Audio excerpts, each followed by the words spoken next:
Morning guys. Naisip ko lang na magtingin-tingin dito sa taniman namin. Ito patani ito. Kaya lang matagal nang hindi nakabisita rito.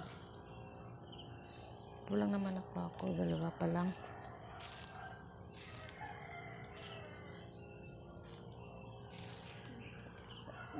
Ano pa ngayon?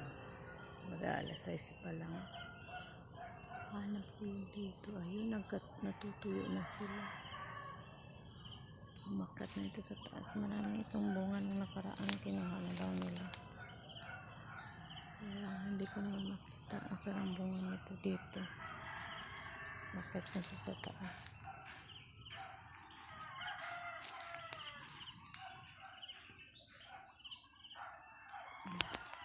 May mga wild na mga puno. May mga bunga sila.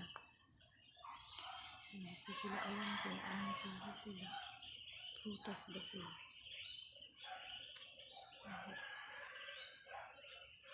Ba yung amoy niya parang amoy lason yung pang-spray sa palaya, sa palay.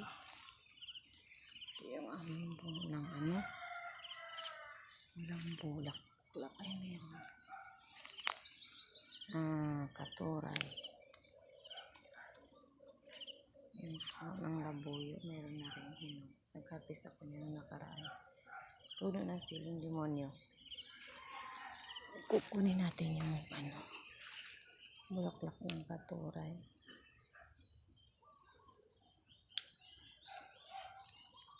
Yung aming puno ng tanim na mga kamuting kahoy. Yan, doon. Dati ang daming nito langgam, kaya ayokong dami akong gatang langgam nung ako nakaraan. Yan. Yung sili ng demonyo.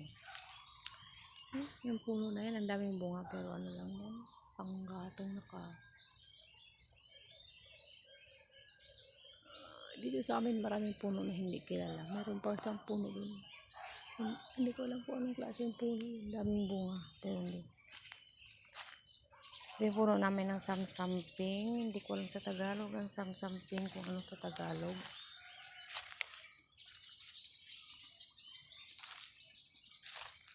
Yan po, hindi ko alam kung anong klaseng puno yan. Ito yung puno ng nara na pinidyo ko nung nakaraan. Ang daming bulaklak. 35 years old na yun. Malaki na rin ang puno na yan ng passion na yan.